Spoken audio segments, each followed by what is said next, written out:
My request was flatly denied. I screamed inside, "It would be fine if it was just the storage shed. Don't make a fool of me. Our house is spacious enough, and if the rooms were tidied up, there would be no problem having my father live with us. Clearly, my husband values my family less than a pet.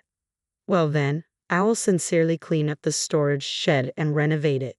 Even the storage shed can be used just like a regular room if it's clean. There's meaning in living with my father now," Aaron said. "There's no way I'm doing such a thing. Why should I renovate for your father?" I recalled the major renovation we did to make sure my mother-in-law, who visits sometimes, would have no trouble staying over, even installing a bathroom and toilet just like a hotel. I won't rely on such a heartless man anymore, I decided. My name is Vivian Westhill, 52 years old. I help with the company my husband runs. My son Matthew has left home, and it's just the two of us living together. My mother-in-law sometimes comes over, but since her house is nearby, she doesn't live with us. How I met my husband goes back almost 30 years. I hate to say it myself, but I was known for being good-looking in my hometown. My mother passed away in a traffic accident when I was in middle school, and I lived with my father, supporting each other. Although I was invited out by many men, they were nothing but a hindrance to me. I had a dream of becoming an accountant, and I was working hard towards that. Despite this, I did have a boyfriend of the same age, and we would secretly call each other and go out to eat after part-time work. Though I was popular, I had no intention of dating anyone else and never did. The only people I could let my guard down with were him and my father. He appreciated not my appearance but my seriousness and true strength, among other aspects of my personality and way of thinking. I think we would have become a couple even if I didn't look the way I did. That was the kind of relationship we had. However, one day everything changed. When I returned home, I was greeted by the sight of an unfamiliar family of three in my living room. My father had a troubled expression on his face, but I was even more surprised. The strangers introduced themselves as the Westhills, a name that immediately rang a bell. They were a famous wealthy family in town. I couldn't fathom why they were in my house. "Welcome home, Vivian. Mr. Westhill here wants to take you as his wife," my father announced. I was so shocked that everything went white before my eyes. A wife? Marriage? What was he talking about? I had never seen these people before. Everyone knew the Westhills held significant influence in town, yet the idea of me becoming a bride to one of them was beyond belief. "Nice to meet you, Vivian. Our errand has fallen for you at first sight. He insists on having you as his wife," my would-be father-in-law began. Though it felt surreal, they didn't disappear no matter how many times I blinked. Even being told such a thing, I had never met Aaron before, so why should I marry their son? "Well, you see, your father owes a large amount of debt. We thought maybe we could help you out," he said, looking at my father and me alternately with a look of disdain. This was the first I had heard of my father's debt. "Well, take your time and talk it over with your father. We'll come back in a week to hear your answer." Could our fate really be decided in just a week? It didn't seem real. I thought things like this only happened in dramas, and I couldn't believe it was happening to me. Stunned, I watched as the three of them left after bowing their heads. "Dad, what's this about a debt? What's your relation with those people?" I demanded, my voice shaking with disbelief. My father turned to me, his face drained of color. "Vivian, I'm sorry. It's true. I was lonely after your mother passed away suddenly. I started drinking and gambling. Before I knew it, the money was gone, and I began borrowing to cover it." Everything he said since I came home was too much to process. "Debt? Why didn't you tell me? I understand you were lonely, but gambling?" My thoughts were chaotic, and I couldn't hide my distress. This revelation blindsided me. I had never seen my father drunk or angry from gambling losses. I didn't even know Mr. Westhill had invited me and led me into such situations. We'd gone out together, and I hadn't paid attention to how much the tab was accumulating. The same with gambling. We bought lottery tickets together, and the losses piled up. My father was too trusting, not suspecting anyone of foul play. It must have been easy for someone like a scam artist to manipulate him. They were probably plotting from the beginning to ensnare my father and force me into their scheme. "Wait a second. What happens to you if I refuse to marry their son?" I asked desperately, hoping for another solution. "I'll likely be hounded by debt collectors. I might even end up in a debtor's prison," he admitted quietly. I trembled uncontrollably at his words. "But debtors' prisons don't exist anymore. Can't you work and pay it off?" I clung to a flicker of hope, hoping for a way out of this nightmare. I'm sorry, Vivian, that's impossible. Debt collectors might start contacting my workplace. I might not be able to work anymore, my father said, his voice heavy with resignation. I felt completely trapped. There was nothing more to discuss. I wanted to unleash my frustration, humiliation, and anger, but I couldn't bring myself to burden my father, who had always cared for me. Packing my bags, I made the decision to head straight to the West Hill family. There was no point in agonizing over it any longer. It was a difficult choice, but with the debt mounting, I couldn't cling to my home. Marrying Aaron was the only way out, and without hesitation, I quietly left the house. Arriving at the West Hills mansion late that night, I hesitated before boldly knocking on the front door. You're early. Seems like you're after money. Just like everyone else, Aaron greeted me coldly. I wanted to scream in frustration. I didn't want their money, and I wasn't unhappy because of my lack of wealth. Whatever. You're mine now. Seeing you with that pathetic boyfriend, I decided to make you mine, he continued, his words treating me like an object. I felt utterly demeaned and disgusted. I've left everything behind. I look forward to being with you from now on. I forced out a polite response as I entered the West Hill household.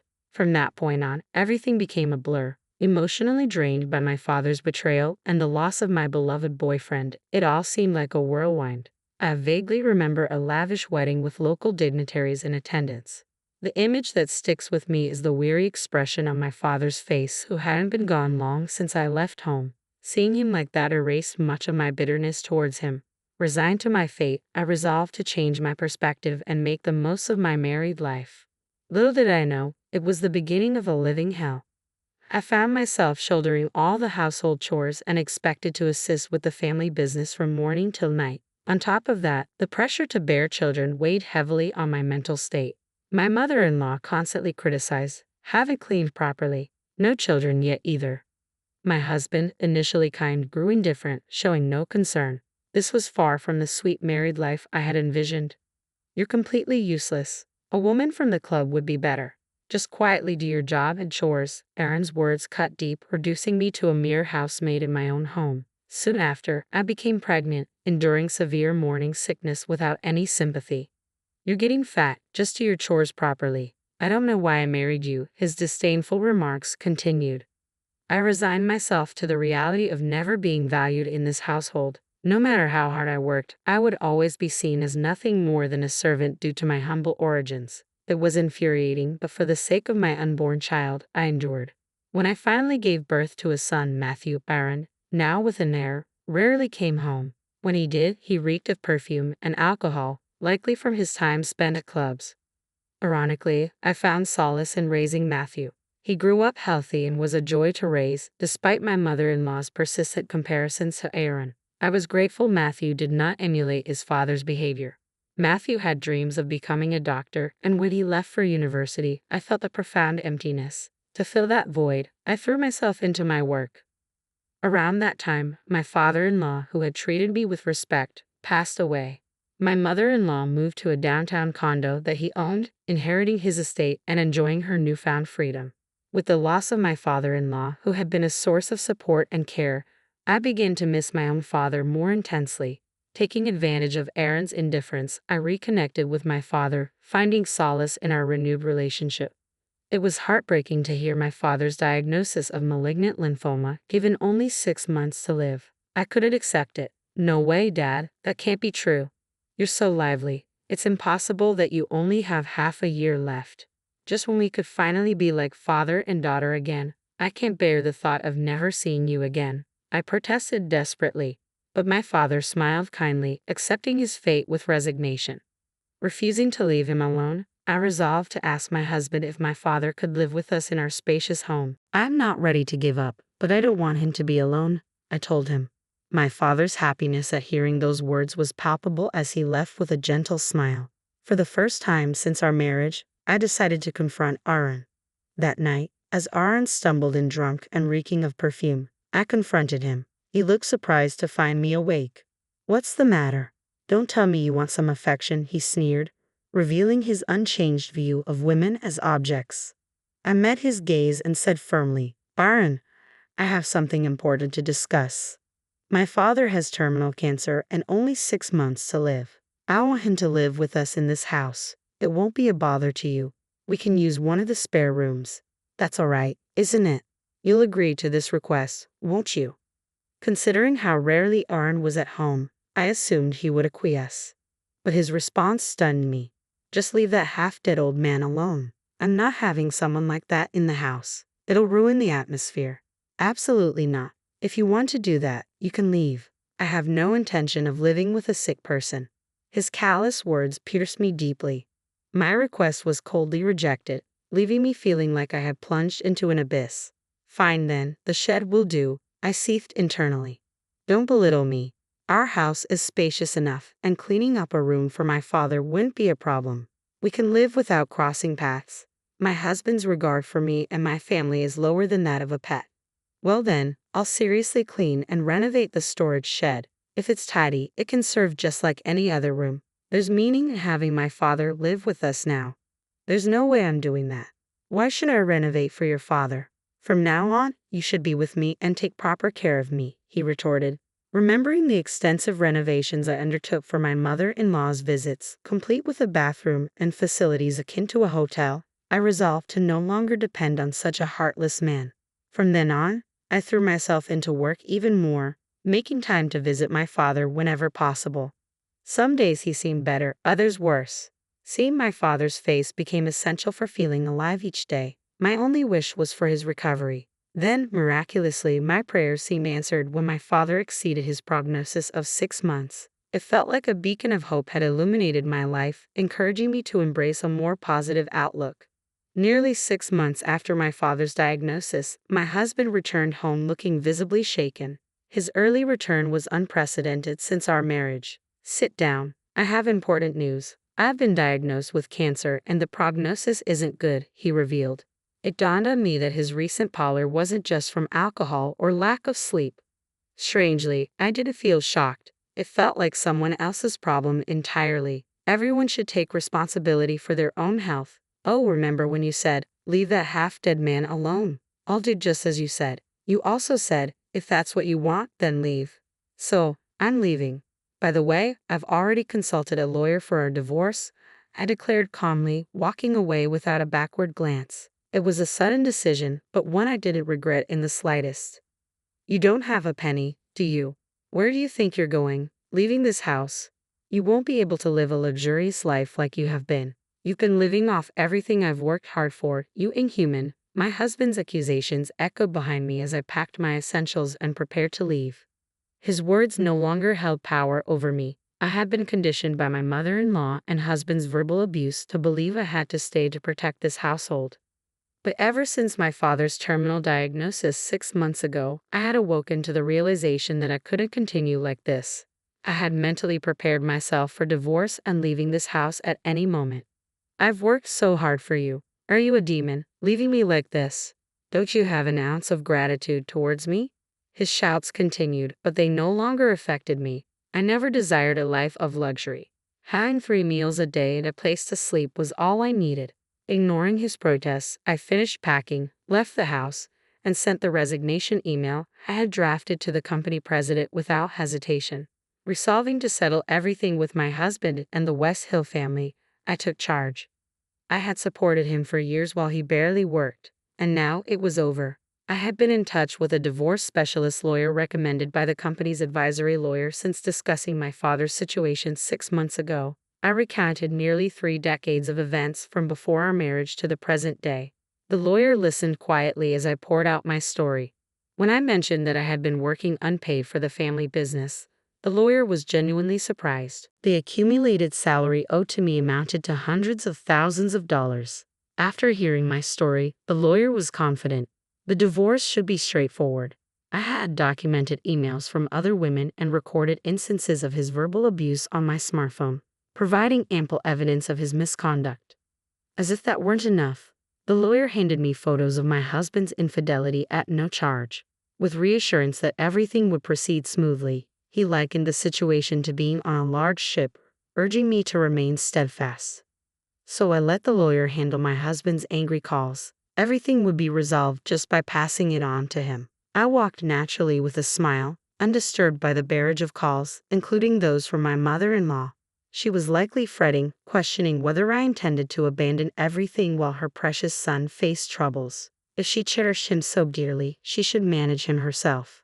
Her luxurious house awaited her return, resembling a showroom, perfectly suited to her taste. Yet one reason for her panic was the apparent decline of the company founded by my late father-in-law, now floundering without my support and led by a president who was more decorative than effective. The ESS implementation had exacerbated the situation. Despite her outbursts, my mother-in-law proved ineffectual in the company, unable even to handle basic tasks like making copies. While some former colleagues reached out, urging my return, I had no intention of resuming my dedication to the company. Although it held sentimental value as a local institution, client numbers were dwindling. I cherished my father-in-law and felt remorseful watching his hard-built company falter, almost as if I were to blame. Yet had my husband and mother-in-law invested as much effort as my father-in-law, perhaps this decline could have been prevented. Maybe then, I wouldn't have resigned, and Matthew might have considered taking over the family business. However, my husband not only neglected his responsibilities at the company but also engaged in inappropriate behavior, leading to multiple female employees resigning and threatening legal action for sexual harassment. Now, he was facing the consequences of his actions. As karma caught up with him, I hoped for justice to prevail, ensuring that those who had worked honestly did not suffer. As if that wasn't enough, the company faced allegations of tax evasion by the IRS. Quite by chance, while my lawyer was conducting an investigation, several irregularities in the accounts came to light.